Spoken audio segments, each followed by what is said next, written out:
Chapter 7. Ricky to the Rescue. As the mean dog bounded toward the children, barking furiously, Betsy the raccoon raced up a tree. Dr. Wesley cried out, "Stop, Dan! Stop! Back to your kennel!" But the angry dog paid no attention. Most of the children by now had scattered in various directions, trying to get away from the animal. As he nipped at one little girl's shoes, Pam Hollister, who had not moved an inch, called to the dog softly, "Down, Dan, be a good dog." She held out her hand to him in a friendly gesture. To everybody's astonishment, the dog stopped nipping and approached Pam. When he came close enough, Pam patted his head. The next moment, Dan actually started wagging his tail. Dr. Wesley and Miss Nelson looked at each other in wonder, then smiled admiringly at Pam. She continued to speak gently to the dog. Finally, putting her fingers under his collar, she led Dan to his kennel. Once he was inside, Pam closed the door and pushed the hook into the catch. Pete, Ricky, and Holly looked proudly at their sister, as Dr. Wesley said, "You're a brave girl." "How did you ever remain so calm?" Miss Nelson asked. "Well," replied Pam with a little smile, "I wasn't really afraid. I just love all animals, and I guess they know it." "That proves you've learned the secret of animal training," the veterinarian remarked. Pam was happy to hear this. One of her fondest dreams was that someday she might raise horses and dogs. Meanwhile, Joey Brill had been trying to sneak out of the kennel yard, but Miss Nelson spied him. "Just a minute, Joey," she called. "Did you let Dan out of his kennel?" All eyes turned to the unpleasant boy. I didn't do it on purpose," he muttered. "I was just fooling around with the lock, and my hand slipped." Miss Nelson said this was a lame excuse. He should have stayed with the group. She declared sternly that it would be a long time before Joey would accompany the pet club on any excursions. Turning to the others, she said it was time for them to go. "But we must rescue the little raccoon first," Holly spoke up anxiously.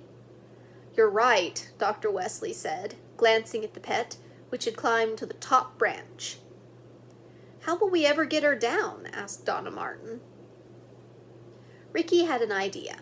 "I'll shin up and bring her down on my shoulders," the freckle-nosed boy offered. "Thanks, but I guess you won't have to do that," Dr. Wesley said with a smile. "There's a ladder in the garage I keep handy for such emergencies."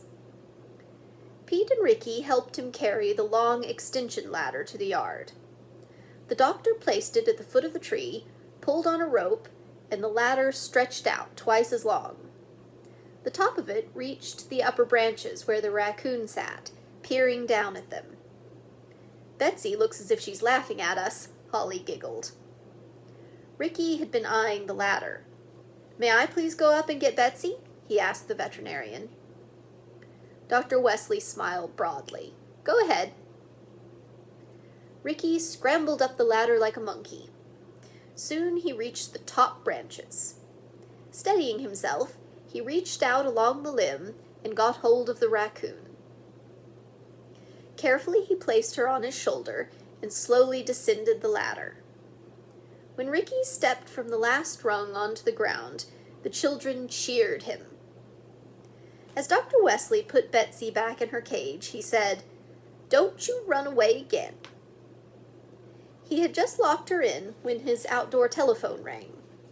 He walked over to the box, which was just inside a tool shed, and picked up the receiver. The children were silent as the veterinarian spoke. He began talking about Eskimo dogs. It seemed that someone was inquiring where a purebred animal might be purchased.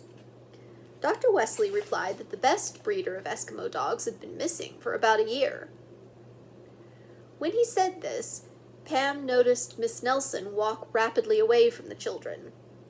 The teacher turned her head as if she did not want anyone to see her suddenly put a handkerchief to her eyes. Then she darted into the office. Why, Pam wondered, was her teacher so sad every time Eskimo dogs were mentioned? The girl wished she might help the woman. Dr. Wesley finished his conversation by saying, "If I ever hear of this Travers fellow again, I'll let you know." Meanwhile, Pam had followed Miss Nelson, who now was seated in one of the big chairs, drying her eyes. Is something wrong?" Pam asked gently. The woman smiled faintly, but did not answer the question directly. "I'm sure everything will be all right," she said. "Thank you, my dear." But this did not convince Pam. Something was the matter. Could it have anything to do with the person named Travers Dr. Wesley had mentioned? Pam went outside and discussed this with Pete. After the Pet Club members had thanked Dr. Wesley for having shown them the kennels and were leaving for their homes, the two children lingered behind to speak to the veterinarian. "Would you mind telling us something about the Mr. Travers who's missing?" Pete asked. The animal doctor seemed a little surprised at the boy's question, but he smiled and said, "The man's full name is Travers Nelson." "Travers Nelson?" Pam and Pete could not conceal their excitement. "Is he related to my teacher?" Pam asked eagerly. Dr. Wesley stroked his chin thoughtfully. "That never occurred to me," he replied. "But I doubt it. Travers Nelson lived in Canada." He looked at Pete and Pam quizzically. "Is it very important that you find out?" he queried. A glance from Pete told his sister he thought it best not to reveal their suspicions that something might be wrong. Quickly, Pam said, "No, I was wondering why he's missing and if Miss Nelson knows this." "I can't answer either question," the veterinarian replied. After thanking the doctor for his information, Pete and Pam said goodbye and hurried outside. "I'll bet a cookie," Pete declared, "that this Travers Nelson is related to your teacher, Pam. Why don't we ask her?" But Pam did not want to make Miss Nelson feel bad again that day. "Let's wait," she suggested. "Anyway, I'd like to tell Mother about it first and ask her advice."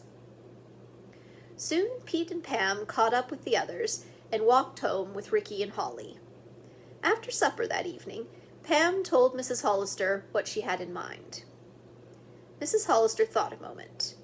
"If Miss Nelson has some problem with which we can be of any assistance," she said kindly, "I certainly think we should try to help her. Suppose we invite Miss Nelson to dinner. We can talk to her then." Pam was enthusiastic about this plan.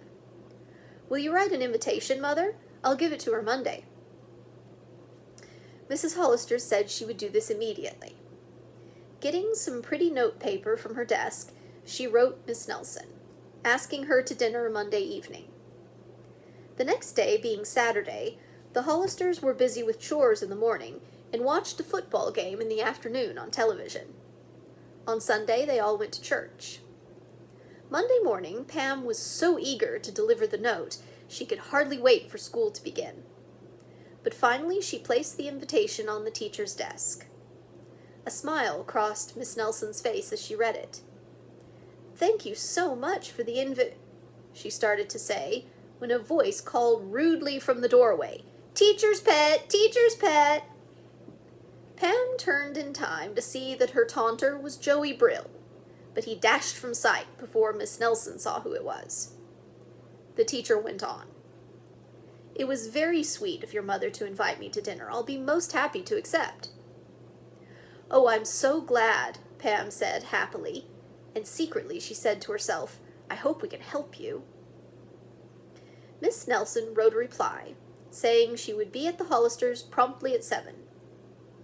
That evening, at 7:15, Ricky Hollister stood before the tall mirror in the hallway. He was trying to plaster down a cowlick in his hair that would not stay put. His brother and sisters were all neatly dressed and waiting eagerly for Miss Nelson. Pam rushed to open the door, and Miss Nelson entered. After everyone had chatted happily for a few minutes, Mrs. Hollister said that dinner was ready. During the meal, Pam was pleased to notice that Miss Nelson seemed to be enjoying herself very much. Talk finally turned to the school's pet club, and the Hollisters learned that the teacher had been chosen to be the club advisor because she knew a good deal about animals. The teacher said she knew quite a lot about them. She loved dogs, and as a matter of fact, her father used to raise them. Any particular kind? Pete asked. Miss Nelson seemed pensive. She looked down at her plate and was silent for a few moments. Then finally she said, We raised Eskimo dogs. The Hollisters sensed that what the teacher had just told them had something to do with her feeling of sadness at times. Pam was the first to speak.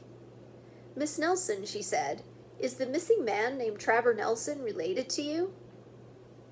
The teacher was startled by the girl's question, and her face showed great consternation.